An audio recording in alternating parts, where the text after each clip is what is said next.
आप सभी छात्रों को एग्री मंत्रा परिवार की ओर से नववर्ष 2021 की हार्दिक शुभकामनाएं। आशा है कि ये आने वाला साल आपके लिए खुशियां और उत्साह लेकर आए। एक छोटी सी शायरी जो आपको मोटिवेट करेगी।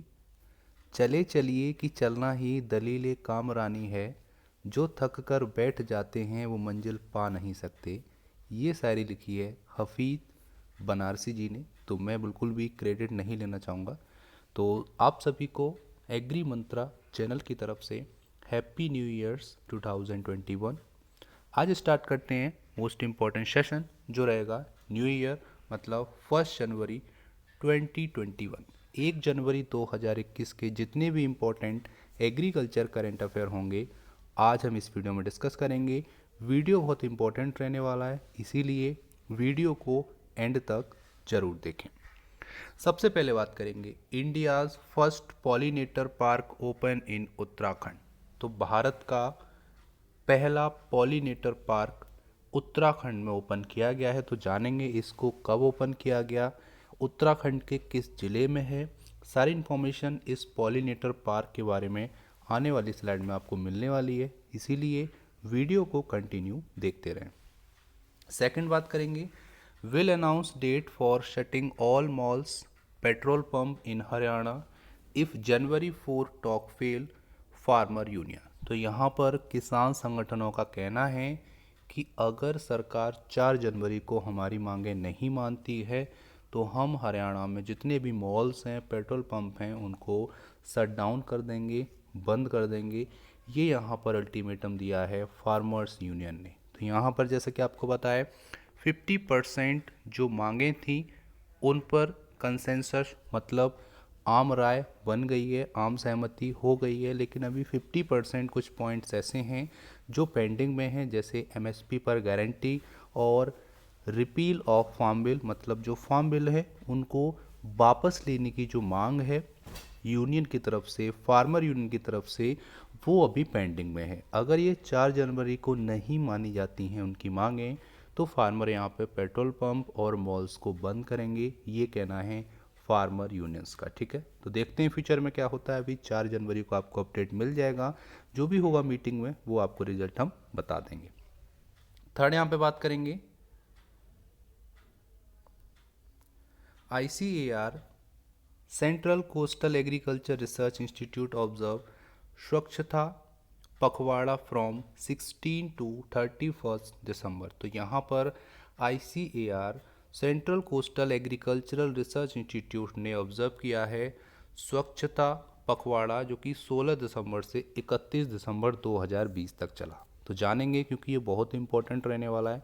ऐसे क्वेश्चन डायरेक्टली पेपर में पूछे जाते हैं, चाहे वो आपके पखवाड़े हों।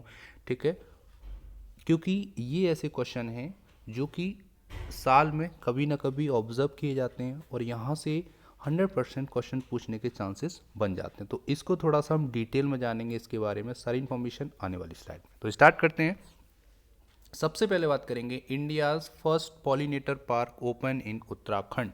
तो भारत के उत्तराखंड राज्य में भारत का पहला पॉलिनेटर पार्क ओपन हुआ है, जो कि आप यहाँ पे फिगर में देख सकते हैं। यहाँ पर पिक्चर भी है, तो इस पिक्चर में देख के आप अंदाज़ा लगा सकते हैं कि यही है वो पॉलिनेटर पार्क जो कि भारत के उत्तराखंड में ओपन किया गया है। यहाँ पे बात कर लेते हैं the countries first pollinator park with over 40 species of butterfly honey bee bird and insect has been develop over 4 acre eight नैनीताल्स Haldwani. तो यहाँ बात हो रही है नैनीताल के हल्द्वानी डिस्ट्रिक्ट में 4 एकड़ में फैला हुआ ये पहला पॉलिनेटर पार्क ओपन किया गया है, जहाँ पर 40 स्पीसीज़ होंगी बटरफ्लाइज़ की, हनी बीज की, बर्ड्स की और इंसेक्ट की। ठीक है, यहाँ पर अगर हम बात करेंगे तो ये डेवलप किया गया है by the research wing of Uttarakhand forest department. The colourful park was inaugurated on Tuesday. तो इस ट्यूसडे को ये पार्क इनॉग्रेट किया गया था, जो कि हल्द्वानी में किया गया है by renowned butterfly expert Peter Smetacek. तो यहाँ पर बात करेंगे तो जो प्रसिद्ध तितली विशेषज्ञ हैं जिनका नाम है पीटर स्टेमैक, इनके हेल्प से यहाँ पर इनॉग्रेशन किया गया है इस पहले पॉलिनेटर पार्क का। ये कहना है chief conservator of forest CS, जो कि हैं संजीव चतुर्वेदी जी। ठीक है, इतना आपको पता रखना है कि ट्यूसडे को इसको ओपन किया गया है, जो भारत का पहला पॉलिनेटर पार्क बन गया है। डायरेक्ट यहाँ से क्वेश्चन आएगा कि भारत का पहला पॉलिनेटर पार्क किस राज्य में ओपन हुआ है, खोला गया है, तो आपको आंसर करना है उत्तराखंड। अगर आपसे जिला पूछ लेता है तो उत्तराखंड में हल्द्वानी में ये ओपन किया गया है। ठीक है, अब यहाँ पे बात करेंगे तो यहाँ पर पॉलिनेटर की बात आ रही है। थोड़ा सा यहाँ पर पॉलिनेशन और पॉलिनेटर के बारे में आपको जानकारी होनी चाहिए। तो पहले मैं इंग्लिश में बताता हूँ। Pollination is the act of transferring pollen grain from the male anther of a flower to the female stigma. ठीक है, तो हिंदी में बात करेंगे तो एंथर से स्टिग्मा तक पोलन ग्रेन का स्थानांतरण परागण कहलाता है। ठीक है, अगर हम बात करेंगे तो यहाँ पर पोलन ग्रेन्स स्थित होते हैं, वे खुद से स्टिग्मा तक नहीं पहुँच सकते हैं। इसके लिए एक बाहरी एजेंट की आवश्यकता होती है, जैसे हवा, पानी, पशु, या फिर ग्रेविटेशनल फोर्स, या फिर ग्रोथ कंटेंट इससे हो सकता है। ठीक है, इतना आपको याद रखना है। अब बात आती है पॉलिनेटर क्या होते हैं। तो जो पॉलिनेशन क्रिया को संपूर्ण करते हैं, कंप्लीट करते हैं, वही पॉलिनेटर होते हैं। तो a pollinator is an animal insect that cause plant to make fruit और सीड। ठीक है, जैसे example bee, wasp, moth, butterfly, fly, beetles, ये सारे एग्जांपल हैं पॉलिनेटर के। ठीक है, उम्मीद करते हैं यहाँ तक आपको समझ में आया होगा। यहाँ पर pollinator provide pollination service to over 1,80,000 different plant species. तो यहाँ पर जो पॉलिनेटर्स हैं वो अपनी पॉलिनेशन सर्विस को प्रोवाइड करते हैं लगभग 1,80,000 अलग अलग प्लांट की स्पीसीज़ में। ये भी आपको याद रखना है, काफ़ी इंपॉर्टेंट है। अगर हम बात करेंगे तो प्रेजेंट में, ठीक है, प्रेजेंट में बात करेंगे तो इस पार्क में आपको क्या क्या मिल जाएगा। Jezebel, common emigrant, red pierrot, common sailor, plain tiger, common leopard. तो इस तरह की यहाँ पर स्पीसीज़, कुछ बटरफ्लाई की हैं, कुछ हनी बी की हैं, कुछ बर्ड्स की हैं। यहाँ पर 40 स्पीसीज़ आपको इस पार्क में मिल जाएंगी। आगे बात करेंगे तो pollinator affect 35% of global agriculture land. तो यहाँ पर लगभग 35% यहाँ पर अफेक्ट करती हैं ग्लोबल एग्रीकल्चर लैंड को पॉलिनेटर्स, जो सपोर्ट करते हैं production of 87 of the leading food crop world wide. तो पूरे वर्ल्ड में लगभग 87 क्रॉप के जो प्रोडक्शन है उसको डायरेक्टली अफेक्ट करता है पॉलिनेशन, और ये होता है पॉलिनेटर की हेल्प से। तो उसके ग्रोथ के लिए ही इस पॉलिनेटर पार्क को ओपन किया गया है उत्तराखंड में। ठीक है, और thus the forming the basis of our life. और यहाँ पे पॉलिनेटर क्या है, हमारे जीवन का आधार हैं। तो इनसे हम दूर नहीं रह सकते हैं, इनसे अलग नहीं रह सकते, इनके बिना जीवन नहीं है। तो उसी को ध्यान में रखते हुए ये पॉलिनेटर पार्क उत्तराखंड में ओपन किया गया है। ठीक है, इतना आपको पता रखना है। आगे बात करेंगे तो आपको जीके के लिए बता दूं कि उत्तराखंड के जो प्रेजेंट CM हैं वो हैं त्रिवेंद्र सिंह रावत, और प्रेजेंट गवर्नर ऑफ उत्तराखंड कौन है, बेबी रानी मौर्य। तो उम्मीद करते हैं यहाँ तक आपको उत्तराखंड के जीके और इस इम्पोर्टेंट करेंट अफेयर के बारे में पता चला होगा, जो कि बहुत इंपॉर्टेंट है एग्जाम के पॉइंट ऑफ व्यू से। यहाँ से क्या क्या क्वेश्चन बन सकते हैं। पहला क्वेश्चन ये बन जाएगा कि भारत का पहला, ठीक है, कंट्री का पहला पॉलिनेटर पार्क कहाँ पर ओपन हुआ है, तो आपको बताना है उत्तराखंड में हुआ है। ठीक है, कितनी स्पीसीज़ हैं, 40 स्पीसीज़ हैं, ये भी आपको बताना है। किसने किया है, तो ये किया है research wing of Uttarakhand forest department ने किया है। और यहाँ पे CM आपको पता होने चाहिए और गवर्नर पता होने चाहिए। तो उम्मीद करते हैं यहाँ तक आपको इस करेंट अफेयर में सारी इन्फॉर्मेशन मिल गई होगी। आगे चलते हैं और अब बात करेंगे will announce date for shutting all malls petrol pump in Haryana if January 4 talk fail farmer union. तो फार्मर यूनियन का कहना है कि अगर 4 जनवरी को जो वार्ता है, जो मीटिंग होने वाली है, अगर वो फेल हुई, इसका मतलब है कि सरकार अगर नहीं मानी हमारी मांगें, तो हम फ्यूचर में मॉल्स को और पेट्रोल पंप को शट डाउन करेंगे, बंद करेंगे हरियाणा में। ये कहना है किसान यूनियन का। ठीक है, तो जानते हैं इसके बारे में। तो सबसे पहले बात करेंगे तो सेम वही है कि अगर इस डेडलॉक का एंड नहीं हुआ, आने वाली मीटिंग मतलब 4 तारीख को, तो यहाँ पर फार्मर क्या करेंगे, यहाँ पर शट डाउन करेंगे बड़े बड़े मॉल्स को और पेट्रोल पंप को, ताकि वो अपने विरोध प्रदर्शन को और उग्र कर सकें। ये यहाँ पर कहना है किसान संगठन का।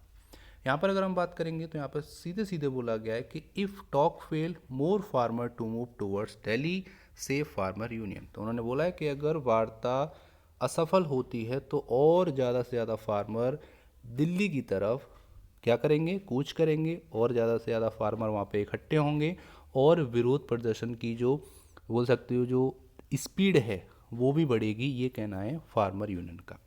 यहाँ पर अगर हम बात करेंगे तो यहाँ ये डिसाइड किया गया है कि 6 जनवरी को ट्रैक्टर मार्च निकाला जाएगा। ठीक है, 6 जनवरी को ट्रैक्टर मार्च निकाला जाएगा। If the repeal of the 3 farm law is not decided, तो यहाँ पर अगर किसानों के द्वारा जो विरोध हो रहा है कि तीनों बिल को वापस लिया जाए, अगर वो वापस नहीं लिए जाते हैं 4 जनवरी को, तो हम 6 जनवरी को ट्रैक्टर मार्च निकालेंगे, ये कहना है किसान यूनियन का, उनके हेड का। आगे यहाँ पर वही चीज़ें सेम कि अगर कोई कंक्रीट डिसीजन नहीं आता है 4 तारीख को, तो 6 जनवरी को यहाँ पर ट्रैक्टर मार्च होगा। और यहाँ पर ये भी बोला है कि the farmer also announce that protester on the Haryana Rajasthan border will move forward if talk do not progress. तो यहाँ पर कहना है कि जो राजस्थान और हरियाणा बॉर्डर के जो प्रोटेस्टर हैं वो भी यहाँ पर आगे फॉरवर्ड मूव करेंगे अगर यहाँ पर 4 जनवरी को कोई प्रोग्रेस नहीं होती है, टॉक में मीटिंग का कोई रिजल्ट नहीं आता है, तो वो फार्मर भी आगे मूव करेंगे और वो भी अपने विरोध प्रदर्शन को बढ़ाएंगे। तो ये कुछ 3 बिल हैं जिनके विरोध में पिछले 35 दिनों से किसान कंटिन्यू विरोध प्रदर्शन कर रहे हैं दिल्ली के चारों बॉर्डर्स पे, जो कि है farmer produce trade and commerce bill 2020, दूसरा है farmer agreement on price assurance farm service bill 2020 और तीसरा है द असेंशियल कमोडिटी एक्ट 2020। तो ये आपके 3 एक्ट हैं जो सितंबर मंथ में पारित किए गए। 5 जून को ऑर्डिनेंस आया था और 27 सितंबर को फाइनली राष्ट्रपति जी की मंजूरी मिली इन विधेयक को और ये ऑल ओवर द इंडिया पारित हो गए। टोटल 4 इशू थे पिछली मीटिंग में। मैं आपको एक बार इशू बता देता हूँ कौन कौन से इशू थे और किन इशू पे सहमति हुई है। तो पहला इशू था स्टबल बर्निंग पे जो रोक लगा दी गई थी और उस पे स्टबल बर्निंग करना एक कानून बन गया था कि स्टबल बर्निंग करोगे तो वो एक जुर्म में आ जाएगा कि आपने एक जुर्म किया है, तो उसको उस कैटेगरी से हटा लिया गया है, उस प्रोविज़न को वापस ले लिया गया है कि स्टबल बर्निंग करना जुर्म नहीं होगा, अपराध नहीं होगा। दूसरा था इलेक्ट्रिसिटी बिल। तो यहाँ पर क्या होगा कि फार्मर को बिल में government of India subsidy provide करती थी, तो वो प्रोविज़न जो था वो अभी क्या था कि इस बिल से जो बिल आए थे वो जो हेल्प थी, जो सब्सिडी थी वो हटा ली गई थी, लेकिन अब उसको वापस ले लिया गया। तो अब सिंचाई के लिए किसानों को जो बिजली खरीदते हैं जो किसान, उनको थोड़ा सा फ़ायदा मिलेगा, उनको सब्सिडी का थोड़ा सा फ़ायदा यहाँ पे मिल जाएगा। तो ये प्रोविज़न वापस लिया गया है। अब दो बचे, एक तो एमएसपी की गारंटी चाहते हैं किसान और दूसरा रिपील ऑफ फार्म बिल। और जो फार्म बिल है उनको रिपील मतलब वापस करना चाहते हैं। तो ये 2 मुद्दे पे मीटिंग होनी है 4 जनवरी को। ये 2 मुद्दे ऐसे हैं जिन पे आम सहमति बन गई है। तो 50% रिजल्ट निकल आया है। फार्मर की जो मांग थी वो 50% मान ली गई हैं, 50% पेंडिंग है, जिसको 4 जनवरी को देखा जाएगा कि ये मांगें किसान मानती हैं, किसान की जो मांगें हैं उसको गवर्नमेंट ऑफ इंडिया मानती है या नहीं मानती। ये आपको 4 जनवरी के शाम को पता चल जाएगा। तो उम्मीद करते हैं यहाँ तक आपको किसान बिल के बारे में, करेंट अफेयर के बारे में सारी इन्फॉर्मेशन मिली होगी। अगर आपको कंटेंट अच्छा लगता है, वीडियो पसंद आती है तो वीडियो को लाइक किया करो और इस वीडियो को सभी ग्रुप में शेयर किया करो। अब बात कर लेते हैं ICAR के central coastal agriculture research institute ने ऑब्जर्व किया है 16 दिसंबर से 31 दिसंबर तक स्वच्छता पखवाड़ा। इसके बारे में थोड़ा सा जान लेते हैं। तो यहाँ पर 16 से 31 दिसंबर के बीच ये पखवाड़ा ऑब्जर्व किया गया, स्वच्छता पखवाड़ा, जो कि ICAR के CCARI ने ऑब्जर्व किया है। यहाँ पर क्या किया गया है, तो इस प्रोग्राम में ट्री प्लांटिंग की गई है, ओल्ड फाइल रिमूव की गई हैं, रिमूवल ऑफ ऑब्सलीट फर्नीचर, जो फर्नीचर बेकार हो जाता है उसको रिमूव किया गया घरों से, जंक मटेरियल को हटाया गया है, क्लीनलीनेस सैनिटेशन ड्राइव चलाए गए हैं कॉमन रेजिडेंशियल कॉलोनीज़ में, कैंपसेस में और कॉमन मार्केट प्लेस में। तो एक तरह से स्वच्छता अभियान था, 16 से 31 दिसंबर तक चला। ICAR के CCARI ने इसको ऑब्जर्व किया था। तो आपको डेट याद रखनी, डायरेक्टली क्वेश्चन आएगा कि आईसीएआर के central coastal agriculture research institute ने स्वच्छता पखवाड़ा ऑब्जर्व किया, वो किस डेट में किया? तो ऑप्शन होगा तो उसमें आपको 16 से 31 दिसंबर सही कर देना है, या फिर टाइम दे देगा, पखवाड़े का नाम पूछ लेगा, कौन सा पखवाड़ा सेलिब्रेट किया गया है, ऑब्जर्व किया गया है। तो इस तरीके से क्वेश्चन डायरेक्टली पूछे जाएंगे। आगे बात करेंगे तो जो डायरेक्टर हैं आईसीएआर सीसीएआरआई के, डॉक्टर ई.बी. चाकुरकार, उन्होंने यहाँ पर बोला है कि various activities carried out during स्वच्छता पखवाड़ा। इस पखवाड़े के दौरान कई सारी और भी एक्टिविटीज़ की गई, ये कहना है वहाँ के डायरेक्टर का।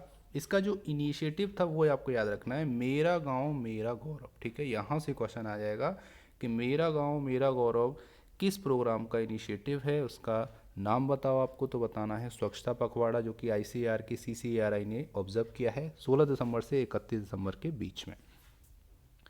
आगे बात करेंगे तो यहाँ पर लोगों को ये भी बताया गया कि बायोडिग्रेडेबल और नॉन बायोडिग्रेडेबल वेस्ट क्या होते हैं, उनको डिस्पोजल कैसे कर सकते हैं, क्योंकि वेस्ट का डिस्पोजल बहुत ज़रूरी है। अगर आप डिस्पोजल नहीं कर पा रहे हैं तो वो कहीं ना कहीं और ज़्यादा सीवियर पॉल्यूशन का कारण बन सकता है। ठीक है, आगे बात करेंगे। ड्यू टू कोविड-19 now everyone understand the importance of cleanliness and hygiene, said doctor Chakurkar. तो यहाँ पर director of ICAR CCARI doctor E B. Chakurkar ने बोला है कि कोविड-19 के कारण अब आज हमको ये सारी चीज़ें पता हैं, अच्छे से हम इस चीज़ को जानते हैं कि क्लीनलीनेस और हाइजीन की क्या इम्पोर्टेंट है।